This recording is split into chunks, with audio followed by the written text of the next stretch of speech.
Hello! Kasama natin si Bongo. Magbubukas tayo ng papaya. Bukasan muna natin para kahit hawak-hawakan natin malinis.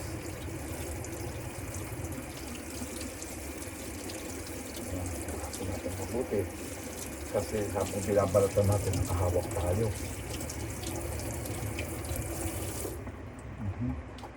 Malambot na itong part na ito, ha.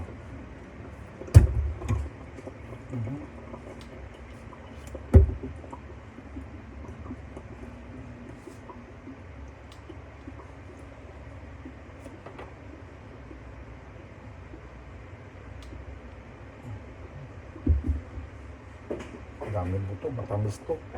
Pag ganitong mabuto ang papaya, matamis eh. Dapat binalatan ko muna mali. Hindi natin naisip agad yun. Dapat binalatan ko muna siya. Kung may hugasan ulit natin.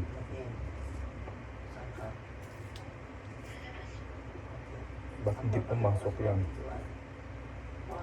Ha?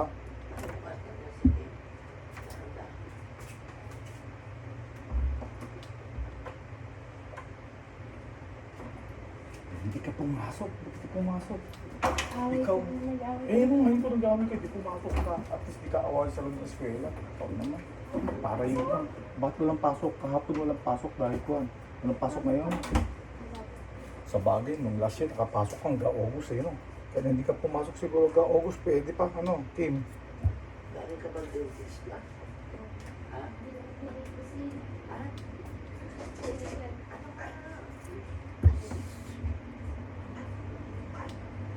Ayan, nagising na yung mga aso.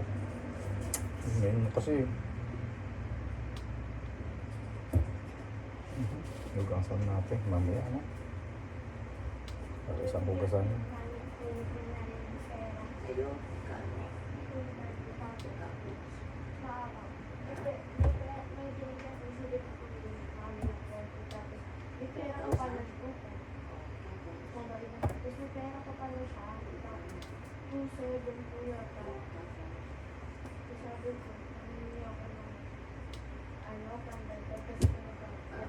Okay na.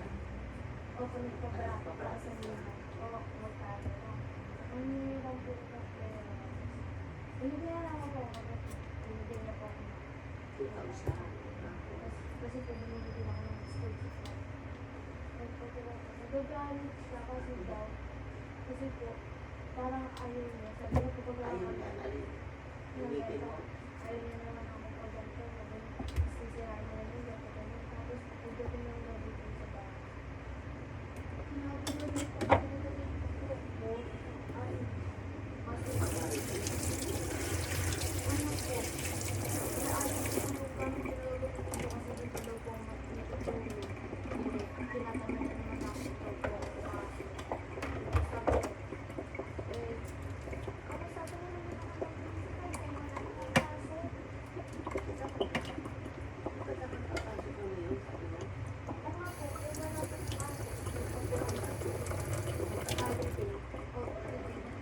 Kahapon ang holiday.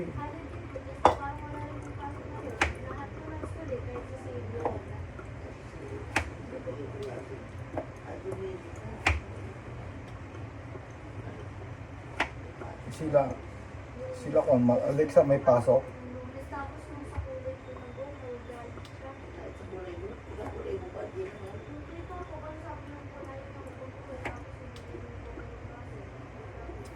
Buti pinapayagan kayo sa school magkulay-kulay ng buhok. Elementary, kuwan pa lang kayo eh.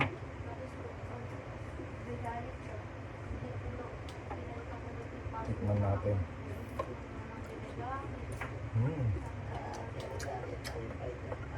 Itong bandang dulo, hindi masyadong matamis.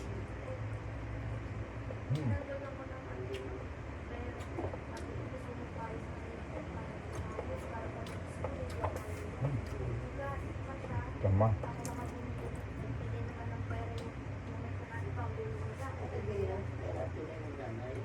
Nagbigay.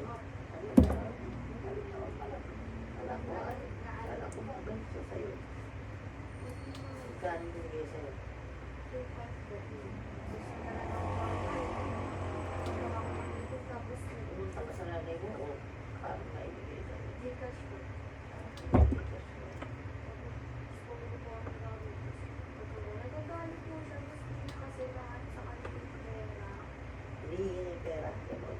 Parang Pagka sa kanya yung pera. Opo, parang nangyayari siya na binigyan niya pa ako ng cellphone. Ah, Eh, sabi ko, binigyan ko. Nagbayad ka naman ng bawat. Tapos lang, bumili ko ako ng ano. Sa susunod, kung mo sasabing may pera ka, hindi kunin sa'yo. Sabi mo,